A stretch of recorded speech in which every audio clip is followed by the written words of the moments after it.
Whether it's after a natural disaster, humanitarian crisis, or, now this unprecedented pandemic, we like to hop in and help people get fed. And whether that, could be a traditional means, which is setting up a kitchen and cooking, which we are doing in DC, cooking out of Nat Park, about 10,000 meals a day for the surrounding areas. But, taking sort of a different approach also, because we want to help those restaurants that have been shuttered during all this. We're using them to feed their local communities. So we're purchasing meals from the restaurants to be distributed to neighborhoods, and that's actually happening nationwide by making the meals and able to have them distributed or have the restaurant distributed to where the people are at, and then have a trusted individual do that distribution, safely, masks, gloves, and things like that, and hoping that, we're able to feed as many people as possible in the safest way as possible. The World Central Kitchen drops off. I think now it's an average of 35 meals a day where we're identifying seniors in the neighborhood who can use the meal around lunchtime every day, and we're parceling out the meals and making sure that they get to where people need them. So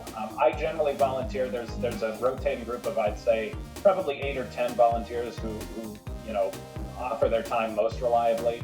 Every day, Monday through Saturday, seniors in our neighborhood get a meal, but for 3 or 4 days a week in particular, on average, I volunteer to just distribute meals to seniors who are on that list. And every building is different and every person's preferences are different, but for a lot of seniors, it's the meal, and it's also the check-in aspect of it that's really important as well. For the folks who otherwise live alone or don't necessarily have access to outside resources, checking in, being there and saying, are you doing okay? Are you handling this all right? Because I think social isolation is especially a concern. So, we want to make sure that we're not just providing the meal, but that we're, connecting with people and checking in on them and making sure that they're doing well.